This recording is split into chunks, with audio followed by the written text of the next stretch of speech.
Good morning and welcome back to the Turtle Wins the Race Home-Based Business Podcast. My name is Kara Buntin and I've had a home-based business since 1999, so that's what we talk about here.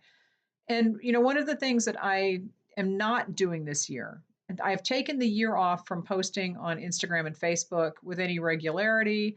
I might go on there and look at some comedians or something. That's basically what I look at when I go on, but I'm not going on and specifically scheduling posts and making sure I'm putting, the right hashtags and all that. I'm not doing any of that because I don't get that much traffic from it, I don't think. And I just wanted to see, if it made a difference. Honestly, so far it has not made a difference, but I think the scheduled posts that I had have just run out like last month. So it's really only been about a month that nothing has been going up on those accounts. And I will continue to post if I feel like it. Like I just did a Facebook ads experiment for my monthly membership group.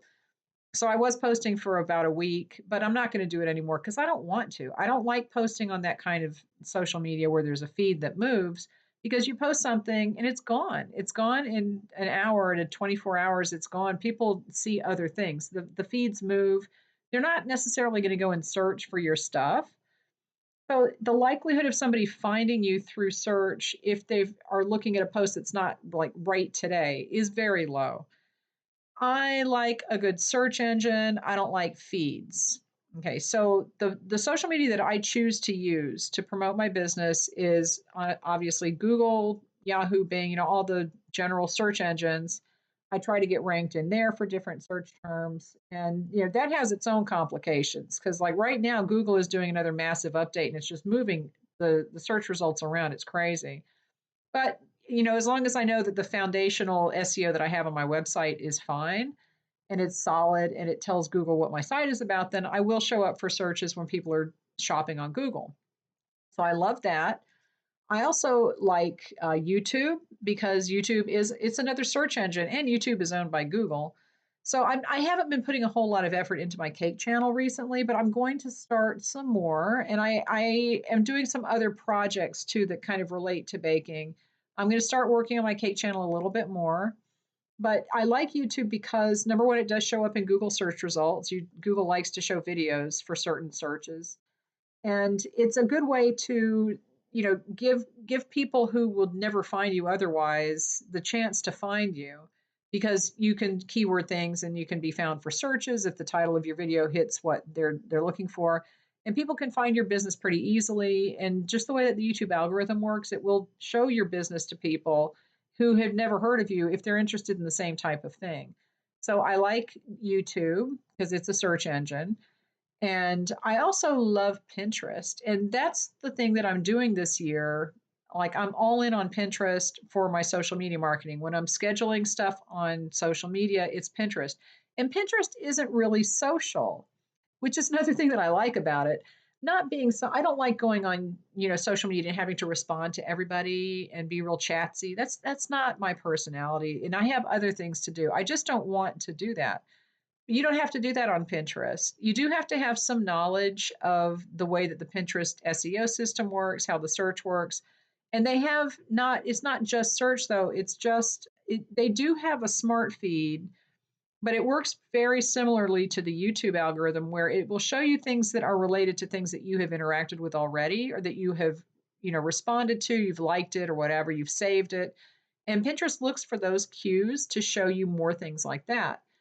So if someone comes to Pinterest and they're looking up ideas for baby showers, it very well could be that my pins will be found by that person. Pinterest will show my pins to that person and they'll find my business that way. This is it's a really good way to be found, and it's a really good way to get traffic if your business is something that is appropriate for Pinterest, because Pinterest doesn't work for everybody. I will say that. It doesn't work for every category. It doesn't work for every niche. But for the most part, the things that are sold on Etsy and if you own a handmade business, if you are at home making your own products, it's probably something that would work on Pinterest, but you just have to find the right angle. And I do have a Pinterest class if you're interested. I'll put the link in the description. But Pinterest is a very, very good way to get traffic because it lives forever. And this was driven home to me last week. This is really weird. all of a sudden I got this huge spike in impressions. And, impressions on Pinterest just means that Pinterest is showing your pin somewhere on Pinterest where someone was on the page. So it doesn't mean that people clicked on it. It just means that it showed up somewhere. Okay. So impressions can be very deceptive because if you get a million impressions, it looks really impressive. But unless people click through, which is the second part of the process, and that's what we go over in my class, but unless people click through, it doesn't really help you. And if they just save your pin, that doesn't really help you. Pinterest likes that because it keeps people on the platform. But if they're just saving your pin and never clicking to your website, then that's not the best thing. So you have to design your pins a certain way to get people to click through and that kind of stuff. But this one pin, I started getting a lot of impressions. And I was like, what is going on? Because I saw my impressions and my stats looked like it just went up and up and up.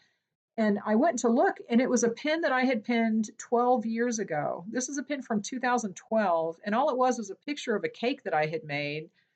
And this was way back when I was doing wedding cakes. And at that point, I was pinning probably all the pictures of the cakes that I'd made because that's what we did back then. That's what Pinterest was. It was very wedding heavy. But I mean, that would never happen on Facebook or Instagram. Something from 12 years ago is not going to show up and get shown to people on the platform if it's from 12 years because it's 12 years ago. It's just not going to show up. They have this recency thing, attached to the algorithm on the feeds because they want to show people new stuff all the time.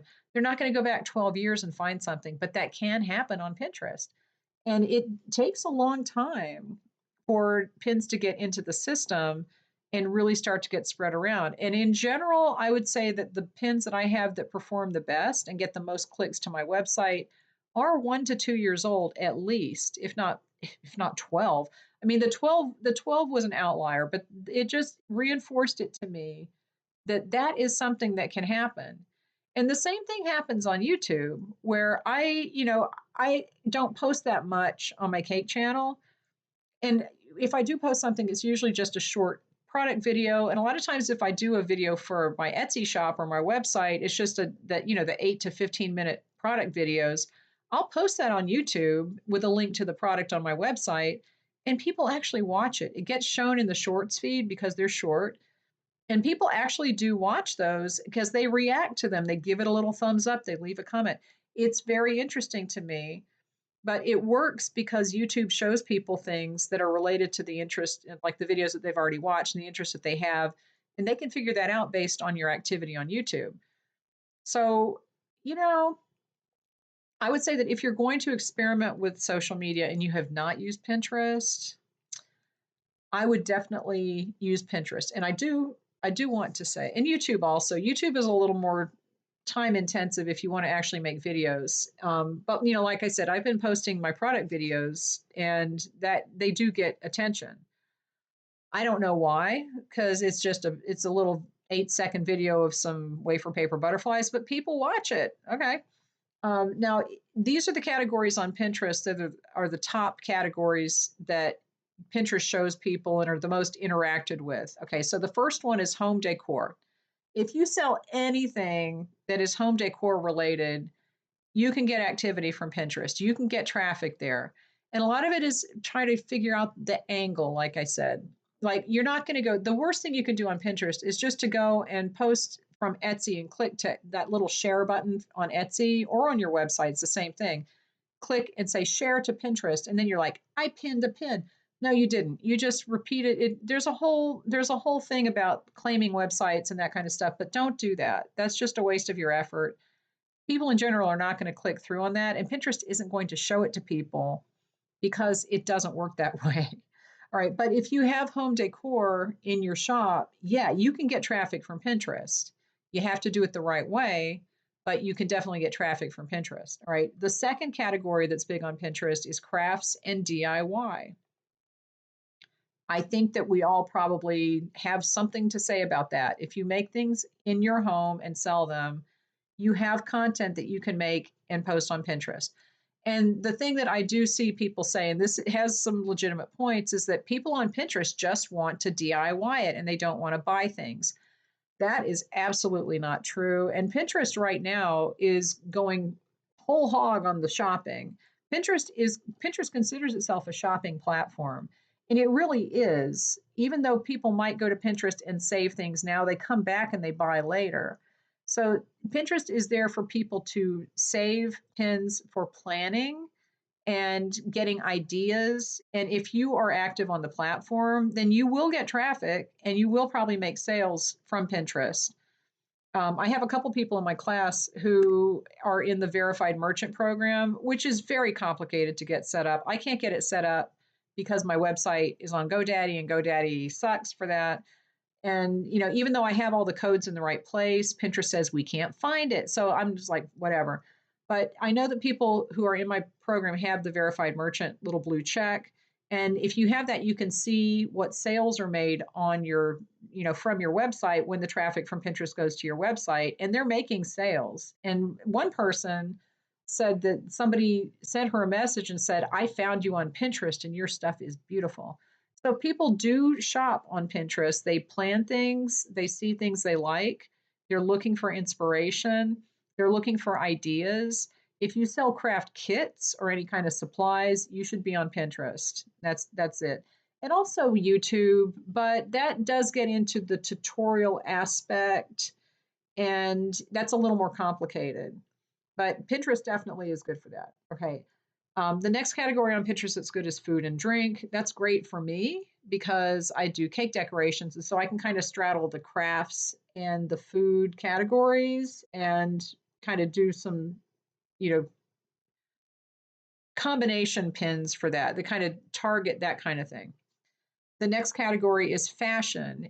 And we have a lot of people that sell jewelry, right? A lot of people sell jewelry online. A lot of people sell clothing, vintage clothing. There's a lot that you can do on Pinterest with fashion that it's a huge umbrella, and we all know that.